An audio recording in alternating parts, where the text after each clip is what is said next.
जी आचारसंहिता ही आठवड्यामध्ये कधी लागण्याची शक्यता आहे आणि आपण जी कामं विकासाची केलेली असती ती लोकांना समजली पाहिजेत, लोकांच्यात प्रचार आणि प्रसार झाला पाहिजे आणि यासाठी आपल्याला येणाऱ्या निवडणुकीमध्ये त्याचा फायदा होईल या विचारानं सर्वच राजकीय पक्ष हे आचारसंहितेच्या निमित्ताने त्याचा फायदा घेत असतात आणि विकास कामाचा शुभारंभ करत असतात.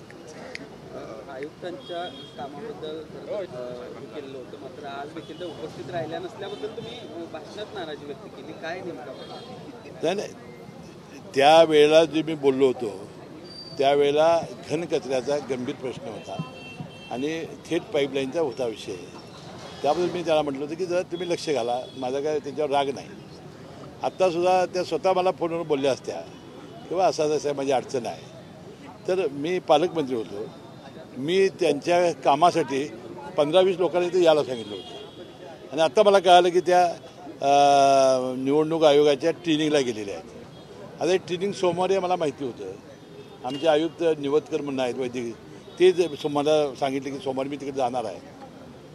आता उद्या रविवार आहे, आज शनिवार आहे. आता विमान काय आता पुण्यात नाही आहेत, बेळगावात नाही आहेत. एक दिवस आधी आपण कधी जाऊ शकतो.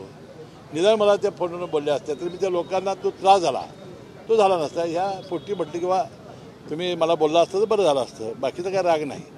मोदींकडून मोदी की गॅरंटी अशी जाहिरात सुरू आहे, मात्र ती वैयक्तिक खर्चातून न करता केंद्र सरकारच्या खर्चातून केली जाते अशी टीका विरोधी पक्षाकडे होती. हे बघा, ते देशाचे पंतप्रधान आहेत. त्यांनी जी विकास कामं ज्या ज्या व्यक्तिगत योजना सामान्य माणसासाठी राबवल्या त्याची जी जाहिरात करतायत आणि त्यामध्ये 10 वर्षामध्ये देशाला स्वातंत्र्य मिळाल्यानंतर जो प्रचंड विकास झाला आणि प्रचंड गोरगरिबांची कामं झाली ती करण्याचा त्यांचा प्रयत्न आहे. त्यामुळं केंद्र शासनाच्या निधीतून केला काय आणि कशातून झाला काय हा सरकारचा कार्यक्रम आहे आणि सरकारी कार्यक्रम ते राबवत आहेत.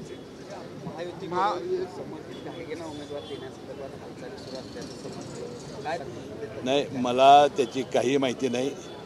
काल आमचे नेते अजितदादा पवार काल मुख्यमंत्री आमच्यावर होते. मुख्यमंत्री म्हणाले 4 वाजता मी जाणार आहे, दिल्लीत आमची बैठक आहे. त्यांची बैठक झाली असेल, अजून मला काही तपशील समजला नाही.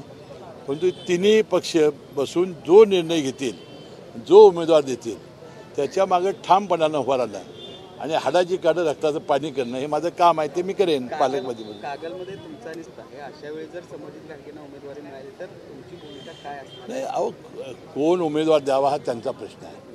आता ही तर एकनाथ शिंदे साहेबांची जागा आहे. आता काय होणार आहे मला माहिती नाही.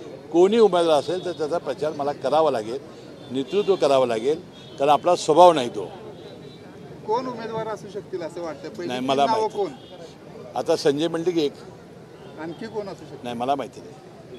आज तर आमच्या डोळ्यासमोर तेच आहेत, कारण ते खासदार आहेत आणि एकनाथ शिंदेचे ते आज उमेदवार आहेत आणि त्यांना जर काय बदलायचं असेल किंवा काय असेल ती वरती चर्चा करतील. शाहू महाराजांचा आदर असेल तर मग जागा बदल होत नाही. सतेज पाटलांचं मी आव्हान ऐकलं, पण राजकारणामध्ये असं होत नाही. इतका बालिशपणा त्यांना कुठनं आला मला कळत नाही. आम्ही एका आदराच्या भावनेनं बोललो होतो की शेवटी निवडणुका आल्या की टीका टिप्पणी होते, या बाजूने काय बोलले की त्या बाजूने लोक बोलतात आणि त्या आमच्या श्रद्धेला कुठं डाग लागू नये एवढी आमची भावना होती. साहेब, जनता दलाला सोबत घेतलेली आहे, याबद्दल त्यांचं त्याबद्दल मी त्यांना शुभेच्छा देतो.